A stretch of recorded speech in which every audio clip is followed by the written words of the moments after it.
Hey guys, welcome to the Business Line Podcast. My name is Brian. I'm Manny. And we're here to bring you an awesome new episode. Today we've got our guest, Jeff Barnes. So let me just tell you a little bit about Jeff before we welcome him into the show. Jeff was a U.S. Navy nuclear power plant operator on a submarine. He was a Navy diver, risk management director, technology enthusiast, business growth expert, advisor, and management consultant. He spearheaded international projects as an innovation and technology director, working with corporate VCs, strategic partners, and other Fortune 500 leaders to bring new technologies and ideas to the global market. Guys, you guys are going to be floored when you hear some of his stories that he shares with us today. He took over as the CEO at Angel Investors Network to help more entrepreneurs bring their products and services and technology to the market as an advisor, mentor, coach, and venture fund manager. Honestly, I don't know how he found time to do all this and still does. He spent over $10 million on digital marketing campaigns, mentoring and advising over 1,000 companies. He's been helping companies generate over $1 billion in investment capital. That's a big number. That's a lot of zeros. He's owned, operated, or advised companies in the finance, insurance, investing, and real estate, healthcare, Internet of Things, AR, VR, financial tech, e-commerce, and mobility verticals. Man, I'm still not done. During his free time, when he has some, he spends a great deal of time coaching his two boys' sports teams, enjoying the outdoors, traveling, and enjoying life with his wife, Amara. We're so happy to have you here with us today, Jeff. Thank you so much for being with us. Jeff, thanks so much for being on the show. We're a pretty young show. You, however, have been a super successful guy in entrepreneurial endeavors. We've just learned a little bit about you recently, but I can't tell you how much I'm impressed by what you've been doing. Manny, what about you? Oh yeah, I mean, like from being in Navy and like as a nuclear power plant operator on a submarine, and then into the business world, it's a totally. How did you make that switch. Transition? Right? Yeah, transition. Yeah, I mean, we got some folks. We got a team member on our team here who's retired Army, and it took a few years for him to transition into professional life. How did you make that happen? Well, so luckily for me, I was able to get a job with a company that hired 75% veterans. So my transition was relatively easy, but I got to tell you, it was still a culture shock, a complete culture shock. I went from being on a submarine where you literally never leave work, right? Like you're there all the time. And as a result, they can wake you up at any hour of the day or night. And on submarines, you have an 18-hour day. It's not a 24-hour clock. So you're literally rotating shifts. So it's a 6-hour shift, 3 shifts a day. So when you're underway, you have no concept of time or anything like that. You're just always on the clock, always on call. And so they can, come get you for whatever they need to. And you get a few hours of sleep a day if you're lucky.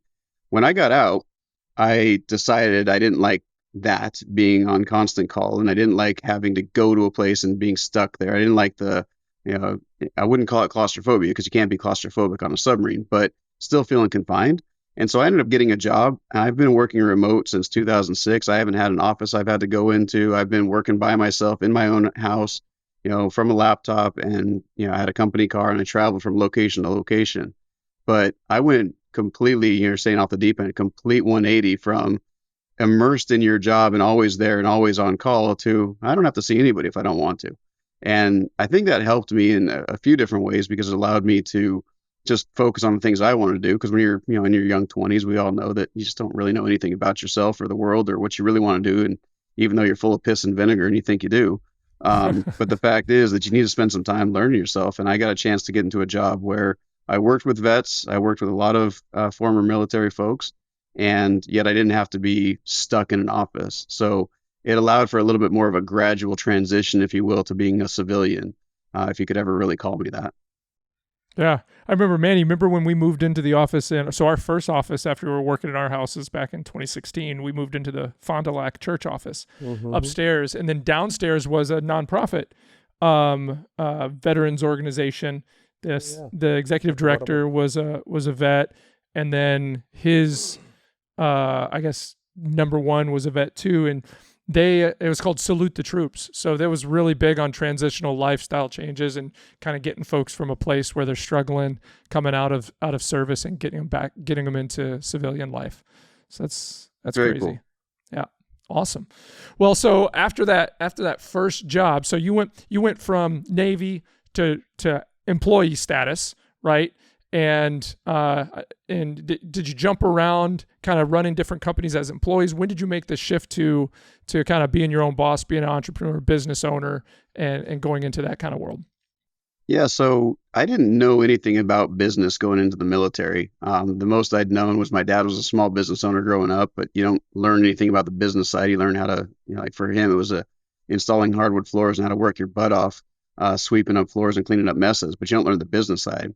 And when I was in high school, I ran the school store. That's about the most experience I had to business, was selling Otis Spunkmeyer cookies and muffins and things like that.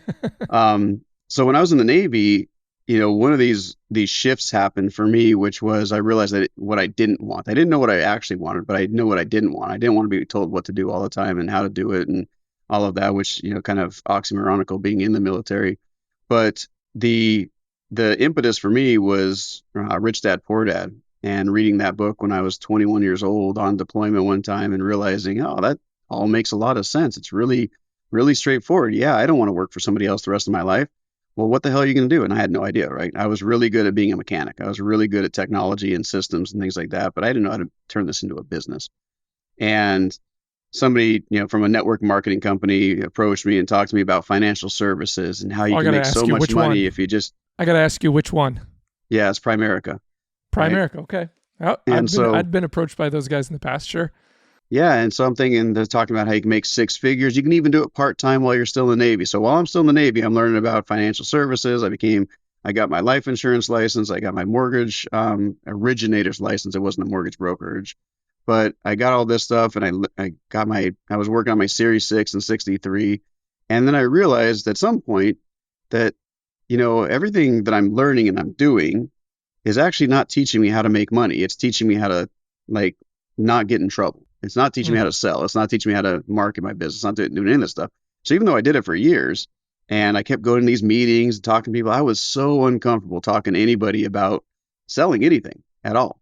And I finally realized, this is just not for me. And at that time, I'd finally gotten out of the Navy. So I had a job. I was working in financial services, but more on the engineering side. So we can talk about that a little bit if we want to. But I still realize, man, I'm working for somebody else. Even though I have a great job, I don't have to see my boss but a couple times a year. I don't have to go to an office. I still feel trapped. I don't feel like this is for me. So that entrepreneurial itch was still there, and I just couldn't figure out what the hell I wanted to do with that, or how to do anything with it, or what to do. And then I met Dan Kennedy, started going to Dan Kennedy events, joined his masterminds, and joined the platinum programs and things like that. And they were helping me to sort of sift through all of this. And along the way, I ended up meeting a girl who would be my wife, and she was going to be a chiropractor. So I helped her through chiropractic school. I eventually, long story short, eventually helped her open up her chiropractic college because I learned so much about business and marketing and sales and all this stuff along the way. But I still don't know what I wanted to sell or what I wanted to do, right? So I was helping her. And that's where I kind of started becoming a consultant, because it was really easy for me to consult with other people on marketing, on systems, on technology, on operations, all these different things. And we launched her business, and within a few years, her chiropractic office, just one office, was doing almost 7 figures. That's good for a chiropractor. Yeah, as a chiropractor, it's pretty good, right? And so I said, hey, this is a pretty good gig, and now I'd gotten to a point with our income. I said, hey, now I can make this leap.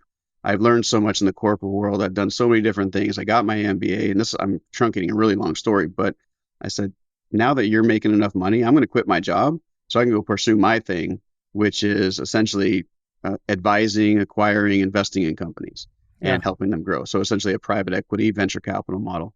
And I did that. And then about a month later, we decided to get a divorce. So it didn't exactly work out. So the entrepreneurial journey for me was just woven through all these different weird ways. And, I fell down more times than I cared to count. I scuffed my knees, broke my face, whatever you can say. Those I tell you what, I love success stories, but I love the stories about the failures and overcoming and keeping going. You know what I mean? Like we hear all the time about And I'm not a negative guy, and I don't think failures are a negative. They're an opportunity, No, right? the So best tool you have to learn in your entire life. I used to say, learn from other people's mistakes because you don't have enough time to make them all yourself. yeah, you don't learn when you win, Yeah, right? we just can't. You celebrate when you win, but you don't really learn anything. You learn when you fail or you get a no or you hit a wall. That's when you learn to go around it or over it or through it. So Absolutely. man, so you got it. So divorce a year after jumping in to kind of what you wanted to do. How did you navigate? How did you turn that into a win? Yeah, so I'd been working with my partner now at the time. His name's Greg, and Greg and I started working together because I was going to events. I was getting better at speaking and consulting and all this sort of stuff. And he got to know me. He goes, "Oh, man, what you can do and what I can do, we can do some great things together." And it took a really long time to make that jump. So I was kind of doing like the side hustle along the way and learning ins and outs of this and going to different events and speaking and all this. And so when I finally quit corporate in 2018, it was like, hey, I took over Angel Investors Network as the CEO. I knew all the ins and outs of the operations and things like that. And he was still helping me with a lot of the products and services and how we pull things together. And we had a small team. And I said, all right, great. I will take this over and I'll start running this. But we weren't making a whole lot of money, right? So when you're an angel investor, even if you're putting money into a company or getting equity for consulting, it's not like you get cash flow, right? That's the cash Right. later side of things. And so even though we had a lot of portfolio companies and we had a lot of great opportunities in the company and under my belt, these were not cash flowing opportunities. We had to find a way to create a lot of cash flow. And when I left the company, I thought, okay, well, at least I'm set. I don't have to worry about this because I got my other business with now my ex-wife. And I said, okay, I can at least survive on that income while I build this up over time. But then, like I said, that went away almost immediately. So I said, okay, crap, we got to figure out a way to really build this. And one of the companies that Angel Investors Network had essentially invested in was Greg's new company, LaunchCart. At the time, it wasn't called LaunchCart yet, but we said it was all about e-commerce and building up e-com stores. It's like, great. And we partnered with these other guys and they said, hey, we know how to do the drop shipping. So we put this little partnership together called the Digital Nomads. And in that process, we found out that they were pretty good at the sourcing of products and working with directly with the manufacturer. So we built a direct to consumer manufacturing and direct sales method. We ended up setting over 22 different Shopify stores. And we took that company from $0 in November of 2018 to $17 million in revenue by July of 2019. And my Sounds role nice. in that was the operations, making sure that all the I's were dotted, T's were crossed, the accounts were taken care of, the bills were being paid. And so I was on the phone with American Express and Chase and wiring money back and forth and overseas and dealing with all that stuff. So that became my cash cow for a while until that fell out and the rug got completely pulled out from under us on that one too, unfortunately. But it What was happened there? pretty incredible. We call that our China debacle. We got so good at scaling up product sales because we had a great team that was putting together the advertising and the marketing. We were phenomenal at running the ads on Facebook, and because we had some success, what we were able to do is we all talk about average order value, customer lifetime value, and the customer acquisition cost. Well, our average order value was generally 2x of our customer acquisition cost, and our cost of goods and our everything was a minuscule percentage. So we were averaging about 10 to 15% margins on every single product that we were selling, which was great. So that allowed us to go from testing an ad at $50 a day to within a few days going up to $5,000, $15,000, $50,000 in ad spend per day. And now you're just blowing it out, and We everybody's blew it up seeing like crazy. Yeah. And what happened was and this wasn't just in the US, we actually do things internationally. And so we were shipping all over the world and things were going gangbusters. Well, when you start we found one product, we found these pillows, and then we found it was trinkets and trash, right? Where's houseware stuff, Yeah. pillows and mirrors and cell phone holders and chargers and all this sort of stuff. And we found one of these products that was just absolutely phenomenal, right? It was this beauty mirror that women would put. It had magnifying, but it was also suction cup, so you didn't have to install it. It was just, everybody loved this thing. We started selling this thing so fast, and our manufacturer's like, man, okay, this is great, but I got to get more materials. And we say, well, we're not pulling our foot off because, with the algorithms, if you pull your foot Right. off the gas, they essentially stop giving you the love and stop feeding your ad to everybody, even though you're paying them. So this is before iOS 14 and all these other things. We had incredible tracking and analytics. And we just kept scaling this. And we were literally doing $100,000 a day, sometimes up to $150,000 per day in ad spend, right? And doing it profitably. So we were pulling money in hand over fist. And then all of a sudden one day I wake up and I'm looking at the bank account because every morning at 6 a.m. I have to get on the phone. You know, banks are finally open on the East Coast and I have to wire money. And every time you wire about $100,000, American Express wants to verify that's a real payment. Sure. And so they got to get you on the phone. You're talking to the banks and they're, you know, you're doing a three-way with the credit card company and the bank. And sure enough, they're like, okay, yeah, it's good. And so I open up the bank account. I look at them like, oh man, we had a gangbuster day. We have, you know, $1.5 million that came in. This is amazing. What the hell's going on? Like, holy crap. And I'm just thinking, man, that means we must have just been blown out of the water with the ads. And so, you know, for anybody who's run that significant number of ads, if you don't get a, if you're not like on a net 30 term with Facebook or any of these other places where they're actually invoicing you and you're paying with a credit card, you got to make sure there's room on the credit card, right? And so even American Express, even though you have these massive lines, they'll still stop the ad spend at some point. It's like, no, you've exceeded your limit. Yeah, we need to get a payment from you.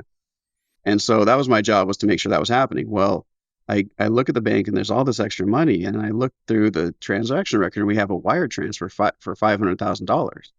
I'm like, what the hell do we have a $500,000 wire transfer for? This doesn't make any sense. So I call up Greg, and Greg's like, what are you talking about? I don't know what you're talking about. So we call up our other partners like, hey, what's going on? And no one knows, right? We just have this $500,000 wire transfer that came in from China. And the next day it happens again. Like, what is going on? We have no idea what's actually happening. Like, where is this money? It's cool to get money coming in, but then we figured out it's from our manufacturer. Yeah. Right. It's coming from our manufacturer. We're like, hey, why are you sending us money back? He goes, because I ran out of materials. I can't supply your sales. Like, what do you mean?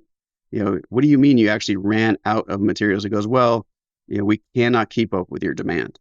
So no, that was not the deal. You said you could keep up with the demand. That's why we chose you. That's why we're doing all this stuff. That's why we went crazy with this. And he goes, sorry, I can't. Say, well, we need to find another supplier. We need to find somebody else. Well, in their culture, apparently this guy had stolen business from these other manufacturers in the area. And when he went to them, or we went to them, they're like, no, we can't help you. Sorry. You know, there was no going and finding a secondary supplier or anything. It was just like all of a sudden nobody would touch it. Nobody would touch it. And so we went from having, you know, these incredible record sales days, and our average order value was roughly $40 to $50. So not huge, you know, enough for impulse buy with these people. But we went from, you know, making anywhere from, you know, a couple $100,000 to a few $100,000 a day to all of a sudden issuing refunds every single day. And because it's drop shipping, we told everybody, hey, there's a 6-week lag between when you place the order and when you're going to get it. You know, just be aware of that. And we knew we had some time. So we were trying desperately to find replacements. Some way to fill it. Yeah. And we couldn't. And so even though we had over 400,000 customers, the last 50,000 or so ended up getting refunds. And that wiped us out completely. And so whenever you start doing that, you're getting chargebacks, you're getting refunds, your merchant accounts get shut down, PayPal shuts you down. PayPal was also holding like 6 months worth of money because they need to make sure that you can cover any sort of chargebacks and refunds. And we'd exceeded that pretty quickly. So all these financial economics that you're dealing with when it comes to, you know, making drop shipping work were going against us. And we couldn't find a replacement. And we'd already spent the money on advertising. It's not like Facebook's going to give us a refund, right? Right. I mean, if we could have gotten the refund from Facebook and from the manufacturer, maybe we could have survived that, but we couldn't. And so literally everything got shut down almost overnight. It took us months and months and months to try and get this thing back up and running. We're trying to figure out new ways to do this stuff. And that's how LaunchCart was born, actually, because we were suffering all these different challenges. And then we're like, okay, now we think we can get this back up and going. And then COVID happens. When COVID happens, the entire supply chain shut down. So now there's no manufacturing at all. There's no products. There's nothing we can do about this. We're like, we're dead in the water. So that business ended up going completely under, drug us down with it. Personally, it was miserable, you know, lost partnerships, lost friends, all that fun stuff that you have to deal with. But that was a kick in the teeth, to say the least. Wow. That's incredible. Jeff, I wasn't ready for that. I had to watch out when I asked for the lope. Man, that's incredible. But here you are. So there again, we testimony, survived. You can literally wake up in the morning, have transactions show up in your account for $500,000, learn that your supplier is cutting you and nowhere to go, issue refunds. Company can go belly up, but you can still make it and turn it around. Oh man, yeah. When you're, and I never really understood that at a visceral level when it comes to a company that's actually making money going bankrupt and going under, until Hmm. you start understanding, the financial terms, the economics of it, and you live through it. You're like, okay, now I get it. Now I understand how this can actually happen. But yeah, turning that thing around from 2019 until today has been a journey in and of itself. I mean, you hear stories a lot. At least I hear stories a lot, or I see people talking about, or videos or podcasts talking about, business ownership and how there's not a lot of risk in it and things like that. But you can go from top of the world to bottom of the barrel and then owing a lot of money really quick, and your life can be decimated. I don't think a lot of Hmm. folks kind of understand that from a perspective of never being in business ownership. Annie, what do you think? I mean, like there are a couple of factors here, like from 0 to 100, they went really fast. And then COVID happened. And again, there is another difficulty with the suppliers not able to meet your needs. So, I mean, my take on this is, like one thing after another thing and another thing that It's like you're happened very down, quickly. take And another because, hit. Take another yeah, hit. Here, yeah. we'll Didn't slam give you a. time to, like settle down or, look for options or, like, yeah. So COVID affected many businesses. But yeah, this story is kind of incredible, like 2018, 2019, and then we are sitting at 2023. And now your focus is more on the digital marketing side of things, right? Somewhat, yeah. So there was some other fun things that were happening during that time. I still ran Angel Investors Network. We actually had $15 million committed for a fund. We lost that because of COVID. So that went away in the meantime. When you're on top of the world and you're making all this money, everybody gets attracted to you. Like, oh, everything you Yeah. touch turns to gold, right? So we were able to raise money. We raised into a small angel fund at that time. Everything was going great. And then COVID happens and literally everything went away. So we still have Angel Investors Network, and what was happening with Angel Investors Network is that we were doing these events. We're doing 5 events a year. And so AIN, even though it was separate from Digital Nomads, AIN was still setting up these events. So in 2019, we did 5 events. We raised a whole bunch of money for ourselves, for businesses. We had a In-person great events where time. people are coming in Yeah, and you actually see. coming in. And Okay. of course, Yeah. that all went away. And when they shut us down in March, we had an event planned on March 30th, right?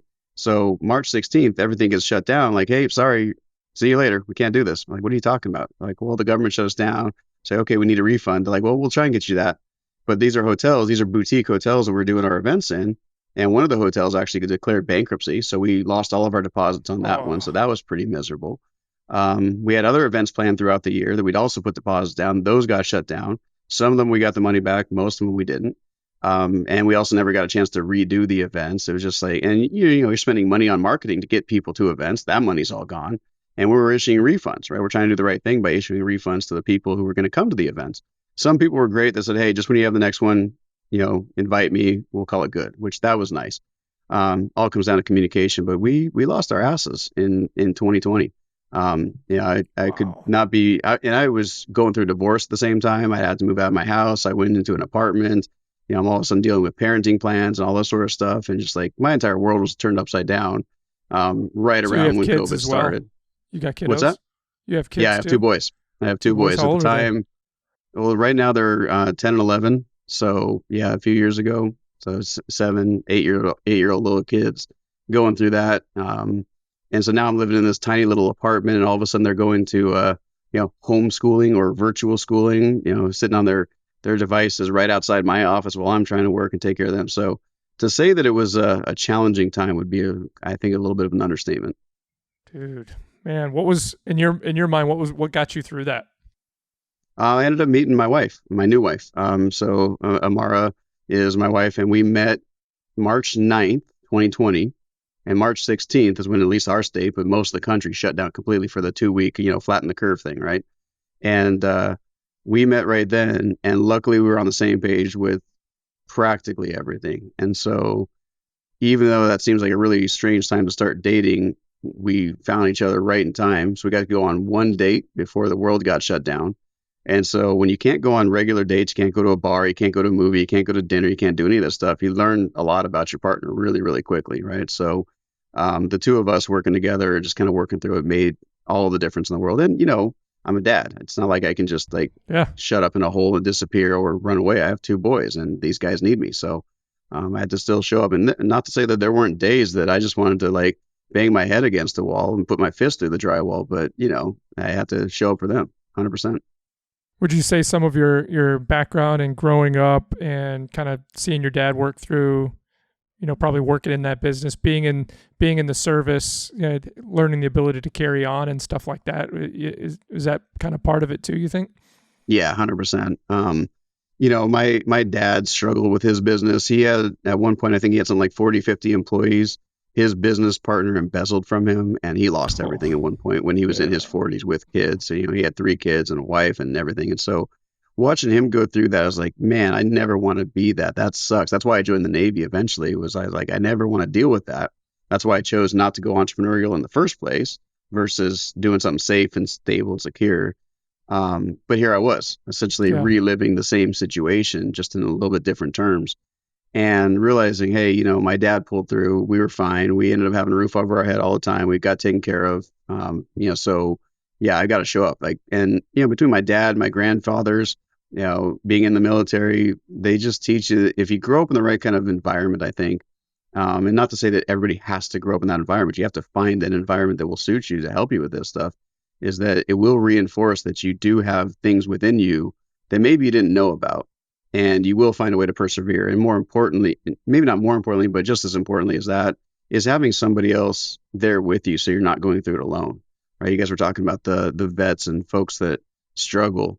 I could say with almost absolute certainty that the number one reason that there's veteran suicides in the first place is because they go from this incredible community and camaraderie to having nothing, or being on the outside, though, even though you might be surrounded by people, they don't know you from Adam. Even if they're your brother or your sister, you're like, no, you have no idea what I've gone through and what I've dealt with. And I can't talk to you about any of it because you look at me like I'm crazy.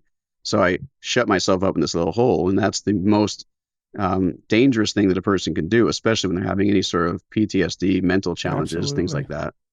Yeah, for sure. I can relate to that story. Like you're doing really good in life. Your business is growing. Everything is good.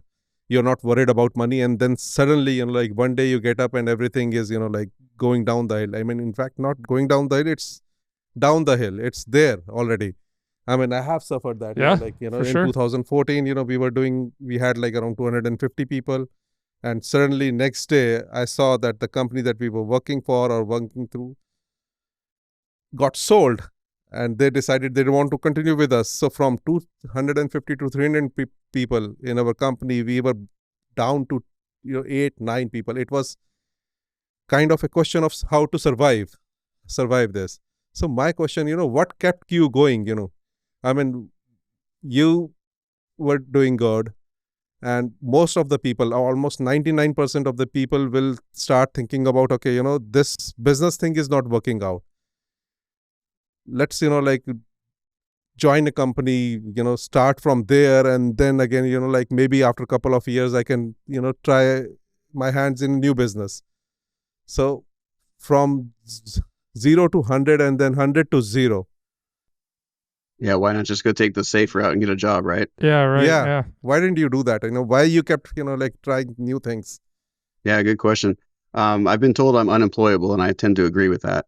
So there's that challenge, but I will tell you that worse than having external circumstances thrust upon you in a really crappy way, which the whole world was dealing with at that point, is voluntarily putting yourself into a shitty situation, right? Don't know if I'm allowed to cuss or not, but hopefully you guys you'll forgive me on that one. My son will give me a dirty look. I'll look at him and be like, he's a good guy. Don't worry about it. It's okay. And so what I've learned about myself, going back to my military days and whatnot, is that when I feel like I don't have my personal autonomy, I feel like a tiger in a cage. I just feel miserable. And at that time, we were having, the whole world was going through massive undulations, and we were just, having this crazy effect on everybody in so many different ways. And I have my personal beliefs on a lot of things. And the number one belief that I hold near and dear to my heart is that if I'm doing something, or something's being told to me that I'm forced for me to do that I don't believe in, then I can't think straight. I literally have to get out of that situation. And I think if somebody, the best way I could describe it is if you're underwater and you can't breathe, you're going to do everything you can to try and get that next gulp of air, right? And that's how I feel when I'm working for somebody else.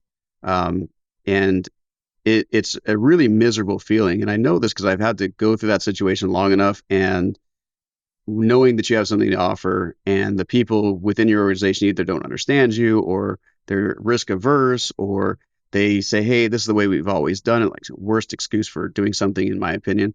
But that's what I felt like every single time I was working with a corporation and having to deal with HR and touchy feely and take care of somebody's feelings before you actually take care of the job. Like I can't handle that stuff. Yeah.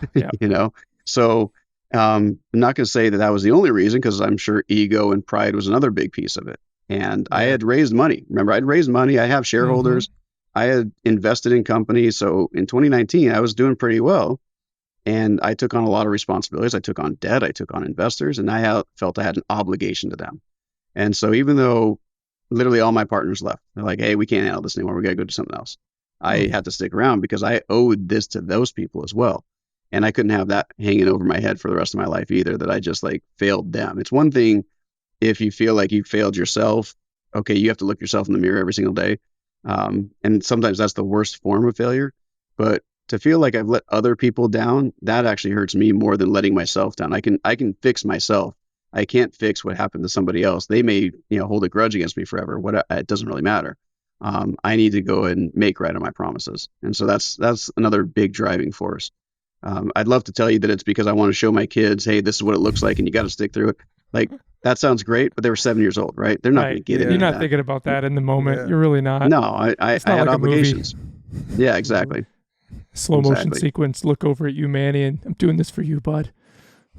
But in all seriousness, there's times a few years back when it was just you and me and Joe. We have another business partner. His name's Joe. He wasn't even really with us yet. He was kind of helping us on the side. And man, he'd come up on me. Brian, I'm out of money. We got to figure something out. I'm like, don't give up. Don't give up. And he didn't. And we made it. We're making every day. We got new challenges and stuff as we grow. And I mean, we kind of believed in our product and our vision, and we kind of evolved, with the moving times. And we grew, and we built our original client base, and we grew through some cold calling at first, and then just meeting people and doing a good job and referring, and we grew, and then we got into the digital marketing game. We hired a company, a smaller boutique company here in Wisconsin, and at the time, for our size and our budget, they did a pretty good job. They at least got the needle moving in the right direction for us. But our needs kind of started to outgrow what they could really provide for us from a standpoint of every time we needed a little bit more in the terms of service or content creation or whatever needed to be done, that invoice from them would grow relatively exponentially. You know what I mean? And we were hoping for more of a kind of like our model of it, which is kind of all-inclusive, flat rate, find the right MRR, and then you're in. And we weren't seeing that from that organization as awesome as they were for us. So what we started to do is find some people internally, hired a few people on our team over in India, learning a lot on this side. But we're muddling through it a bit. We've got a good company that we work with from the IT managed service side of things called Chartech. That's these guys behind me here. They help out with their kind of marketing, digital marketing. They have a really good process they put in place, so we just have access to it and basically copy everything they do right now. But we want to blow that out to all the other things we do.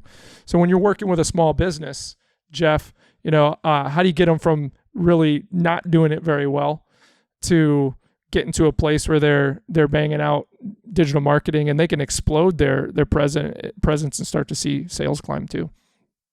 Yeah, well, I will tell you that's probably the $1 million question for any agency, right? Right. Is, what is it you can do? And I found the number one biggest challenge, I'm sure you guys have seen this too, is it's the CEO or the CMO at a business. They're the biggest bottleneck and they want to do things their way, or they're stuck in a way that maybe doesn't work or doesn't suit them. And so you're changing a paradigm. And when you're trying to shift anyone's paradigm, you're also shifting a culture. And if you're trying to shift a culture, that's like the hardest thing you can possibly do inside of a company. But when a company, and that's why we did similar to what you guys are saying. So if I can back up just a second, with Angel Investors Network, we're a network of investors. We want to invest in companies. We want those companies to scale and be successful. So we're all successful. Well, what we found is that every single one of these companies we worked with struggled with their marketing. They struggled with their go-to-market strategy, their branding, their value proposition, their unique sales proposition, all of that stuff. And so they ended up coming back to us for consulting and all of this. And I said, and it took me years. And I kept saying this to people because we started getting more marketing clients at AIN. Like, guys, we're not a marketing agency.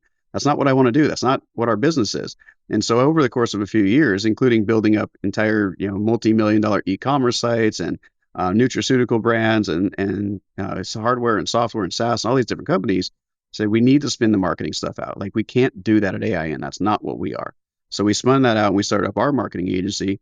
And we said, I want to take an approach that is focused on the growth side of marketing.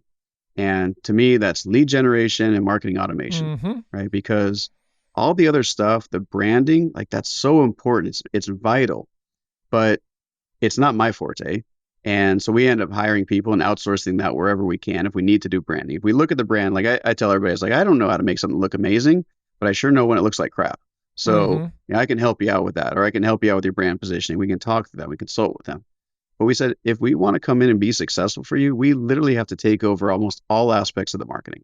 We literally have to be the agency so we can be an outsourced marketing department for you. And everybody has different opinions on what that looks like. I come from a direct response world. Our goal is if you spend a dollar on advertising, you want to get at least $1, if not $2 back as soon as possible, right? And that means that we also need to track everything. We need to have data and analytics, and we need to have the proper sales sequence and sales process engineered and marketing automations and follow-ups and funnels built and all this sort of stuff. And so to go back to your question and answer that, like, how do you get that small business there? You need to understand really what their benchmarks are right now and what success looks like for them, right? Because an e-commerce business is very different than an attorney. And an attorney that gets paid on an hourly rate is very different than an attorney that gets paid on a contingency fee, right?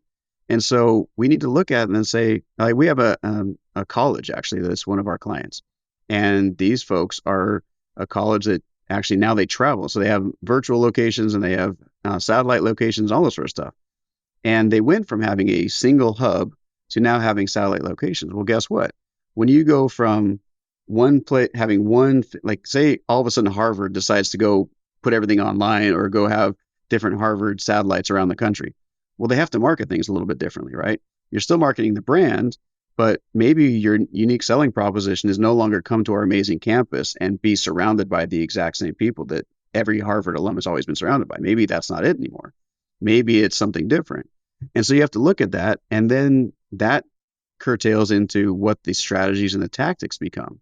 Well, if the CEO or the founder, the board, whoever, the CMO, whoever it is like, no, I just want to do what I see, Coca-Cola doing, or what I see Gary Vee doing, or whatever. It's like, Right. But that's not your brand. It has to fit in with what you guys are trying to achieve, and what you're trying to achieve is very different from them, right? And so we spend a lot of time on education, right? What is your customer lifetime value? How do you equate that? How do you figure that out? What's your customer acquisition cost? Do you guys even know that? 99% of all small businesses don't know any of that. So we kind of have to educate them on that process. And then we show them, okay, well, if your average order value or average sale is $5,000 because you're selling, a high ticket product or whatever, then guess what? We need to figure out what your margin is on that. And then we can figure out how much you can spend on advertising to go get those clients. Because everybody else wants to spend as little as they possibly can to acquire customers. When in reality, the inverse is true. He who can spend the most money to acquire a customer wins, right? Yeah, like when people, and I've fallen out of this, but people used to ask me what my company does. And I say, well, I'm a marketing and sales company that specializes in IT managed services or revenue cycle management or scribe services. The money has to go into the marketing and the sales, obviously in a way that's productive and drives results, not just willy-nilly, just throwing spaghetti money at the wall. Sorry to interrupt there, but I completely agree. Yeah, it has to be trackable. It has to be accountable. And, the funny thing is we'll get clients in, and you guys probably experience this too, given what you do. You get these clients and they say, hey, we know what our cost per lead is, because it's very easy. You put that out on Facebook and it tells you what your cost per action is. Okay, I got 100 leads and I spent $1,000. It's $10 cost per lead. So I need you guys to do better than that. And if we put a marketing strategy together we might end up with a $20 cost per lead. They'll look at that like, well, that doesn't make any sense. Like, why am I spending more money on every single lead? Yeah, but how many of our leads are converting into actual sales, and how many of those are an higher lifetime value than the ones you were getting before? You have to look at the entire spectrum. And if you don't look at the entire spectrum, then you're going to make really poor decisions on what you should be doing next, right? Yeah. Like one of the things we used to be really bad about is let's say we bought a list and we consider everybody on that list a lead. They're not a lead yet. They're just a name, an email, or a phone number, right? Until they're marketed to a point where they've, maybe engaged enough to be converted to a lead, and then so on and so forth. Yeah, exactly. We talk a lot about that with clients, is that they think, oh, well, everybody on my Facebook page is a potential lead. Like, well, the word potential is really important, right? They're not a lead yet. You don't have their information. They're not even raising their hand saying they're interested. They just happen to like something you did one day and press the like button. That doesn't make them qualified to do business with you. Yep. Yeah, one of the things I'm looking at, Manny, I was looking at yesterday. So we just started this month new cybersecurity awareness campaign, right? So we're on week 4. We're using a campaign platform that we can track the clicks and the opens and the links and all that kind of stuff. But there's a feature in there that I didn't know how to do it. I turned it on. I haven't checked it since, but it basically scores. It allows us to give a score towards the whatever type of engagement happens with that email, whether it's an open, a click, multiple clicks, multiple open, and then it moves them up a ladder to a point where, right, we know they've got 100 points worth in the last 30 days. Okay, that needs to be on the short list for, let's say, our telemarketer or a call, or try to get into an appointment or something. Yeah, absolutely. Lead scoring is huge, right? And the better you can do at that, the happier your sales team will be, which means the happier everyone's going to be. If your sales folks are calling people that are never going to answer the phone, or no one ever wants to talk to you, then they're not going to stick around very long, right? So it's vital to understand that at a visceral level. And the better you can, the easier it is to make those informed decisions and get your salespeople excited about selling. For sure. Cool. So it seems to always come up. Not that it's not necessarily planned, but it always comes up. You're doing some stuff with AI and marketing automation. Tell us about what you're doing there. Yeah. So I actually started working with AI and machine learning 10, 11 years ago, give or take. Because at the company I worked for, Hartford Steam Boiler Inspection Insurance Company, it's a mouthful, but we were essentially a technology insurance company. And what that meant was that the companies that, my job became, I was the director of technology, and my job was to go out there and find these innovative entrepreneurs and technologists and find a way to build a business use case and put that into place with our company or our partners. And we were a reinsurance company, so essentially every Fortune 500 insurance company out there was one of our clients at some point. And I could say in our database, we'd probably covered something like 60, 70% of every business in the United States in some way, shape, or form at some point. So we had a huge database of clients, of prospects, of former clients, and so on. And so we were always looking for technology that we could loop into that. Well, AI comes on the scene originally as like machine learning, and in the IoT space, this is really good. So we started saying, hey, can we start building models around the data that we have, and creating not just an algorithm, but a tool that will allow us to start figuring out what the data means and building stories around this data. And then we started finding out some really, really cool things when we started implementing AI. It sounds really boring to a lot of people, but one of the coolest things that we did with AI was optical character recognition from PDFs of people that had written something 100 years ago, because the company was 150 years old. And so taking that data, so people were writing in cursive back then, they had secretaries that made things look really, really great on this little cardstock. So we would scan that. The AI would then take that, turn it into real writing, not gibberish like the Adobe kind of stuff did a while ago, right? And turn that into data that we could then mine.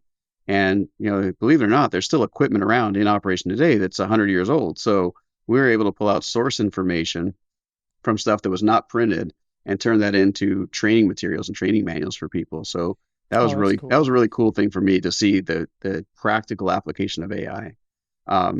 Now everybody's heard about ChatGPT. It came on the scene about a year ago, and everybody's just like, oh my gosh, AI is so cool.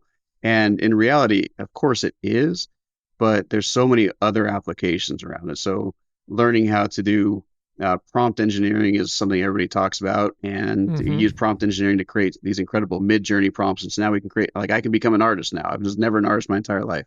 And I can go and I can create some really cool artwork for websites, for clients, for whatever. Not that I want to spend my time doing that, but it was a really fun thing to learn.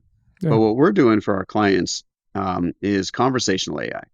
And if we think about most businesses, almost every business owner that I've talked to is like, it's just, there's too many channels to keep up with. How in the world are we going to do this? This is, we need to go hire somebody just to manage Facebook comments. We need to go hire somebody to manage our email and do our email marketing. We need to go get somebody else who's going to do the phone calls. Our front desk person is getting overloaded with just having to make the phone call. So what we've done is we built in models where if somebody messages you on Facebook, we can tie that in and through OpenAI and use the APIs and then figure out the intent of that message, have the AI figure out what that person's asking, then go onto the website, figure out what that information is that they need. So essentially building that knowledge base on the fly so they can have a conversation. And sometimes this backfires, right? Because the AI is still not the most intelligent thing out there, even though we'd love to think it's the end all be all. It's not there yet. And we'd have people communicating back and forth on a text message chain or a messenger campaign or something like that. And finally, they get to a point like, aren't you a real person? And so this is after like 20 or 30 messages, they realize I'm actually talking to a bot because they didn't pay attention. Like we name our bots something. So like at AIN, the bot's name is Angie. At Digital Evolution, it's called Digi, right? So we give our bots names, and sometimes the name is very clear it's a bot. Sometimes it's not. And so we have to remind people, hey, this is a bot. Yeah, we named our owl Olivia. So all of our email marketing, it was kind of going out from me, and then it would go into my inbox, and I can't keep track of all these replies and out of office stuff. So I said, actually, it was Suyashi, our content person. She said, well, what if we had a pseudonym and create an inbox or whatever? And I'm like, well, we need to let's name the owl and make it sound like it's a person. So Olivia sends out all of our email campaigns now. It comes from Olivia. That's perfect. Yeah. Yeah. And it's a great way. And so it's really helping. It's not necessarily helping with the sales yet. I see some people saying, oh man, AI is making the sales for me. It's like, well, is it really? I mean, I haven't seen, maybe on the trinkets and trash stuff. Like if you're just selling like basic little things, okay. Yeah. But when you're talking about several $1,000s where they generally want to get on a phone call with you, it's not making the sale for you. However, what it is doing, going back to what you're saying, is lead scoring, right? We can actually bring in better leads because now we're qualifying them. So I'll give you an example. At AIN, we have these quizzes. And so we'll do sort of like the ask method, and we'll quiz people to find out if they're a good fit. Because we do still bring on entrepreneurs, and we bring them to our events, and we help them raise capital, and we'll bring them on a consulting basis, and maybe we'll partner with them to help them scale up. Well, I don't want to work with every single entrepreneur. There's millions of them out there all of a sudden, and every single one thinks they have the next Google or the next Tesla or whatever. Right. And the fact is, there's only so many Googles and Teslas because there's only so many that can actually do that.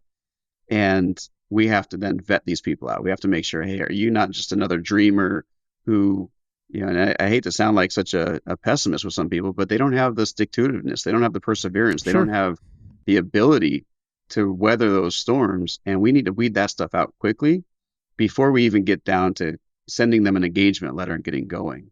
So we use AI to try and weed that out with quizzes, and then we bucket them into different segments, and then we send them messages based off whatever segment they fall into. So you kind of personality testing them through those questions? Essentially, yeah. Yeah. Okay. We're getting some basic personality things like that. I haven't gone full into the personality, but it's like, okay, tell us how you handle this situation. And we do the same thing for investors, right? So a good question that we'll have it ask is, somebody comes to you and they say that they have a $50,000 investment, and it's practically guaranteed, and you can verify this, that it's going to be able to turn into $500,000 in the next 2 to 3 years. How do you feel about something like that? And so they'll be able to answer it different ways. And if somebody says, no, absolutely not, well, guess what? You're not really a great fit for an angel investor, right? And you have to have a certain risk appetite. And so we score them like, hey, your risk appetite, I got one yesterday, your risk appetite is 6%. Angel investing is not really for you. I'm sorry. Yep. We can't do that. So it helps us to like weed out bad leads. You'll be hungry for risk. Yep. All right. Well, cool. This is perfect. I was just going to transition. Thanks, Matt. Appreciate it. Thanks for reeling us in. So we'll transition to some fun stuff, Jeff. All right. So are you a sports guy? What kind of hobbies do you have? What do you like to do when you're not crushing Working. businesses? So I have my kids, right? So right now it's flag football season. I coach Little League for them, so I'll do baseball. I love going shooting with my wife, and we'll go out in the woods and we'll go shooting pretty regularly. So I do stuff like that. And then as far as me, I'm always reading and learning more about health and wellness stuff, actually, and then technology as well. So physical fitness, health and wellness. You like to target shoot? God, I used to love to target shoot. I haven't done it in so long. I haven't done any of the things outside of stuff with kiddos that I love. So I did some coaching too. My son, his first year of baseball this year, he got started a little late, but he loved it.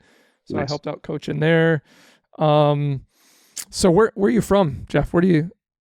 So originally I was born in Southern California, Los Angeles area, the Valley, and then in sixth grade, we ended up moving to Colorado. That's when my dad's business essentially imploded. We moved to Colorado. We moved from one sofa to the next, and sometimes not having a place to live. So we had to go through all that stuff. So I lived in Colorado, graduated high school there, joined the Navy, traveled all over the country, got stationed in San Diego, moved to the Bay Area, and now I'm up here in Washington. So I've been all over the country. So you're West Coast. Okay. Yeah. Cool. So we're Midwest. Manny's from India. So he's in a really different time zone most of the time.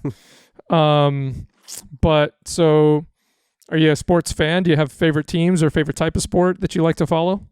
I enjoy the sports. I love watching baseball. But I got to tell you, it's gotten to a point with after the strike in 94, 94, I think it was 94. Maybe it was 96. I can't remember now. But I kind of lost a lot of respect for professional ball players and the entire organization when I realized how political it was. And I don't, follow any one individual. I like watching and hanging out with friends. So we'll watch the Seahawks and things like that. I'll go to a Mariners game, but it's really just more for the experience than it is for the actual sports and the athletes themselves.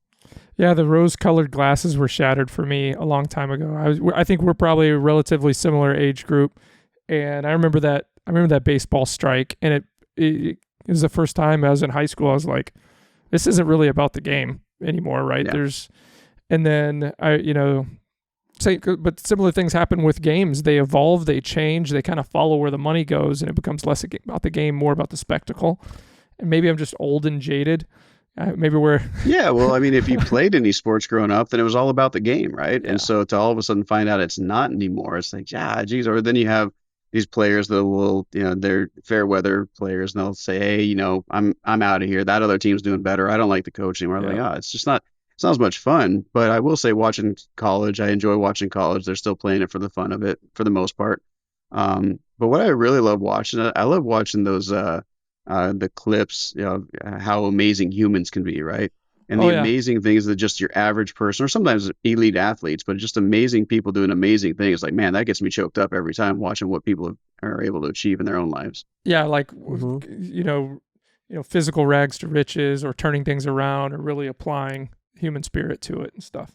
Yeah. So we always give a little bit of time with Manny and cricket. And the board behind him, I wrote kind of the next game India plays.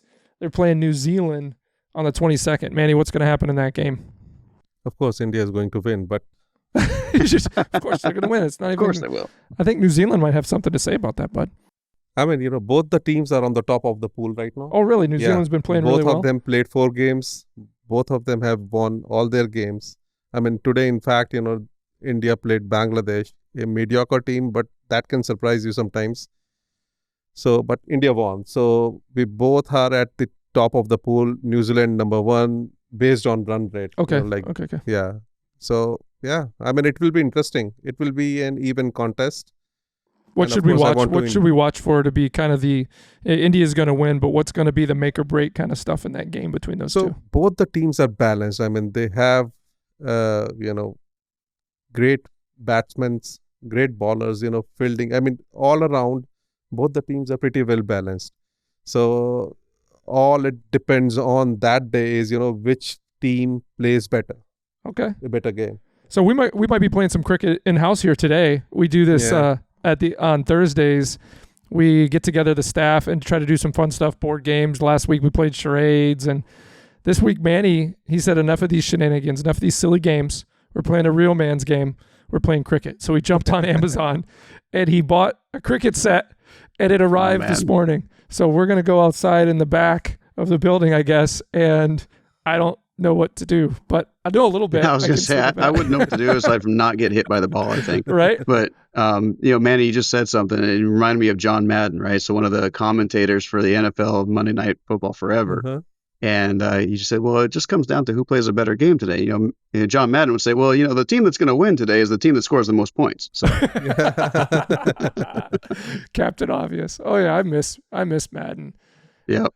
He was a lot of fun to watch, especially, in this day and age, man, if you had memes of Madden all the time, that'd be great.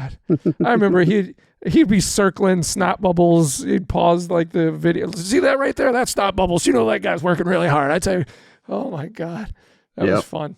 Cool. All right. Well, we like to teach a little bit of football to Manny. So he's learned. What have you learned so far in football? Not to fumble. You've learned last week. Yeah, hold on to the rock. Corinne said, make sure to have a good kicker because you don't want them losing the game for you. If you were to give Manny some football knowledge, what would you impart to him, Jeff? Oh, man. Try not to be Captain the Obvious here. That's okay, because Manny knows absolutely nothing besides what I just told you. You already got the big ones, right? So I'd say, if we're just going to be like really simple here, it's like just don't get turnovers. If you can just avoid turnovers, you'll have a lot better chance of winning the game. So a fumble would be a turnover. Like if you're running with it, you drop the ball and the other team picks it up, turn the ball over. Mm-hmm. Throw an interception would be another example of a turnover. Yeah, Seahawks threw interceptions last week. They were dropping the ball. Yeah, if you can just not get turnovers and consistently get first downs, you'll practically win every game. So you mentioned the Seahawks, and we only, I'm in Green Bay territory. I'm not necessarily a Packer fan. I'm not an anti-Packer guy either. But a lot of what we hear on the media about the Seahawks, there's a big rivalry going on between those two for a number of years, just because of the way certain games unfolded. What was and Russell Wilson being a University of Wisconsin guy, what was the sentiment like towards Russ when he was there versus now that he's gone?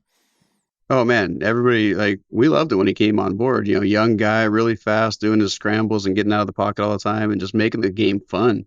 Between him and Marshawn Lynch and Richard Sherman, the whole Legion of Boom, we just had a lot of fun watching those games.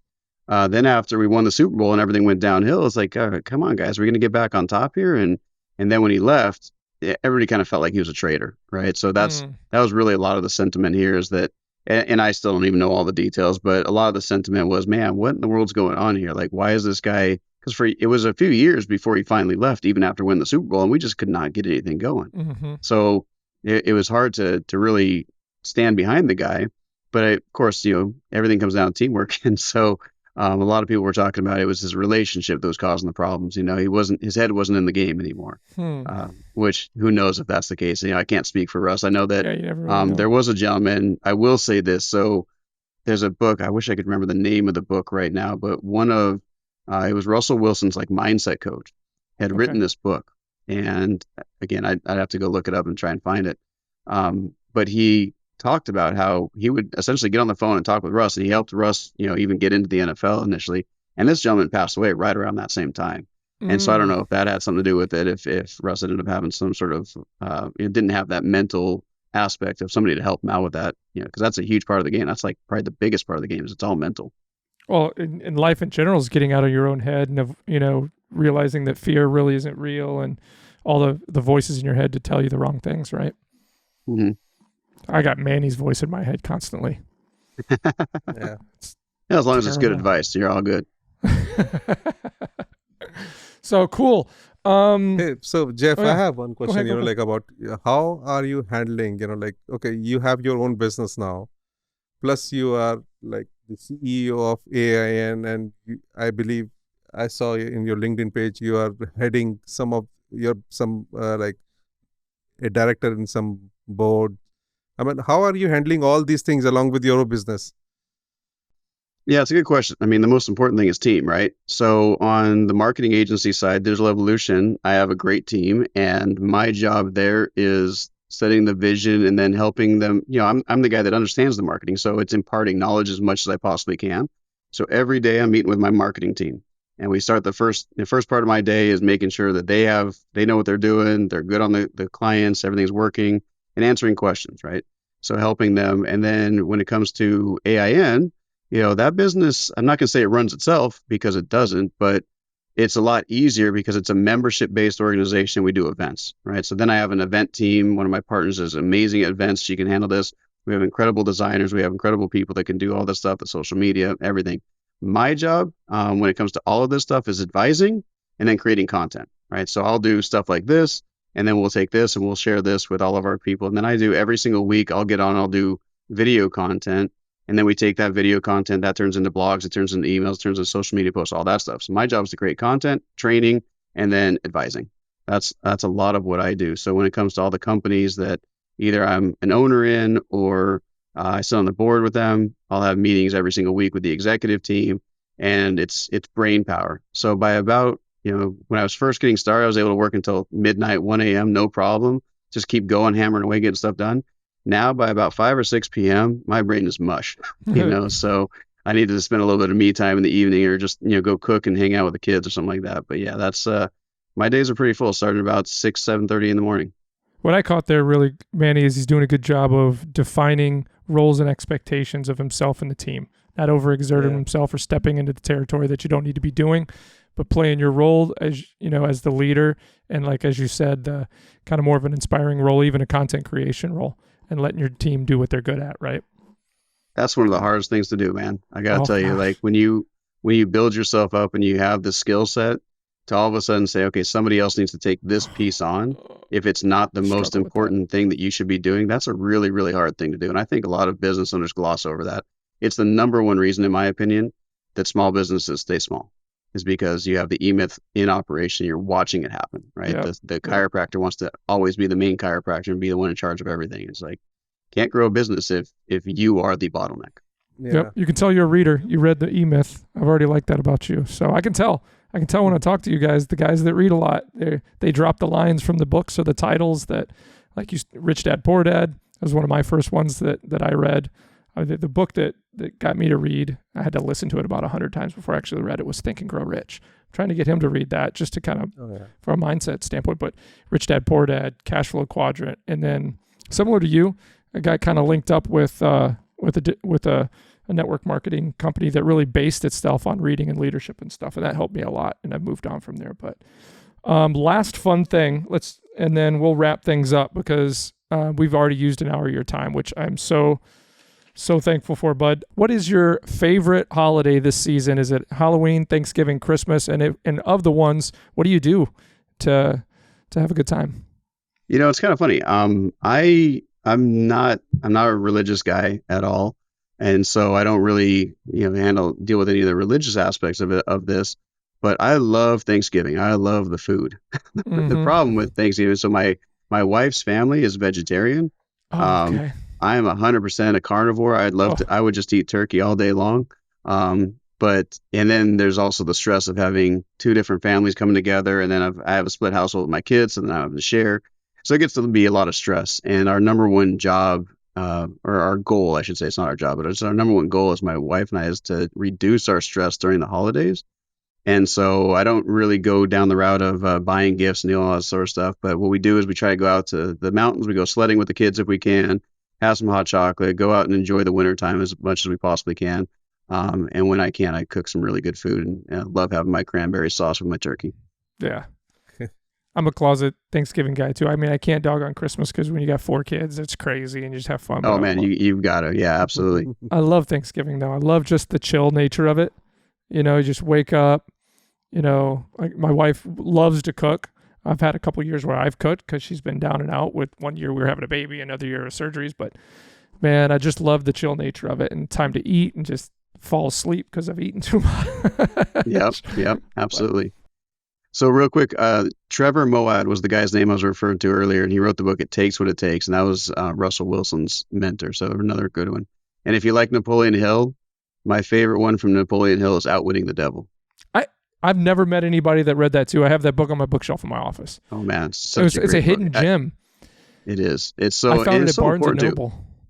Yeah, it's such a great book because written in what, 1933 or something like that, or It's It maybe never late released 20s. I can't remember the exact until number, but relatively only a few years back. yeah, they only released it like 10 years ago, give or take. How did you find that book? I'm a huge Napoleon Hill fan, and I've read everything. The Success Principles and Outwitting the Devil and Grow Rich with Peace of Mind and all of those different things. Like and I think that's I can end on this note. Most people have this vaccination theory of education, right? Which is, I got my degree, it's on the wall, I'm done. I don't need to do it ever again. And the fact is, like, that should be the beginning of your journey. And so what I do whenever I get somebody that I'm inspired by, I will listen to what they read, and I will go and I will get that book and I will read that book. And then in most of these books, the author will refer to somebody else. And so you follow these cookie crumbs or this breadcrumbs and you say, hey, I like cookies better. But, hey, I can learn a lot more just by listening to the people that I idolize, because they idolize somebody else or they learn from somebody else. And so don't just learn at the feet of the master, learn at the feet of the master's master, right? And keep going. And eventually you'll get to, just really opening up your eyes to possibilities, new information. You'll take the blinders off of what's actually happening in the world. You learn so many different things. And that's the way I like to go down this. So whenever I find something new by Napoleon Hill or the Napoleon Hill Foundation, I'll read that. Bob Proctor, all these people are incredible. Earl Nightingale, because everything starts right up here. And if you can't get that through your thick skull, then you're never going to be able to succeed. Yeah. The cool thing about Napoleon Hill, he's like the original self-help book guy. It's like the first one. And then he's kind of an original podcaster. Years and years ago, after I had listened to the audiobooks and got into reading it, I found YouTube videos over a decade ago of Napoleon Hill. He used to record himself sitting at the desk going through his principles on a really low quality video, and you can find those original videos online. So it was kind of cool. After I watched a bunch of those videos and him discussing the principles, and you start reading the book, all of a sudden you're reading the book and you hear his voice reading the words. It's crazy. Which is funny because his voice is not what I expected it would be. No, it's very very nasally and kind of tinny, but that's really cool. See, all these things when we meet these folks, the things that we have in common, kind of put you in the places that you are. Well, this has been great, Jeff. Again, we could go for another hour. Don't want to do that to you. Maybe someday we can have you back on. But I tell you what, I've learned a lot. I'll have to come out to Wisconsin and get some cheese curds again. They don't really sell those out here in the Washington area. That'd be awesome. We'll have you out, and we've got a brand new nice hotel going up across the way from us. We'll have you spend some time with us. This was great. I can tell you what, anybody who watches this podcast, our viewership is growing. Our producer, Matt, and the guys, the team, they're doing a great job of getting us out there. But anybody who watches this, I'm going to go back and watch this in about 2 or 3 times and take some notes, because I heard some things that I won't remember unless I do. But you gave some nuggets in this podcast that can be super helpful for folks to get over some of the hesitation to, invest money in their marketing, and really not to give up when things are tough. There's just so much. I appreciate your time, Jeff. Manny, you got anything before we let Jeff go? No, definitely. We'll be in touch, and I would like to, talk to you about, your marketing strategies and, how you can help more, maybe us. Absolutely. Small businesses. Yeah. Always. Yeah. Cool. That sounds great, guys. I appreciate it. It's been a pleasure.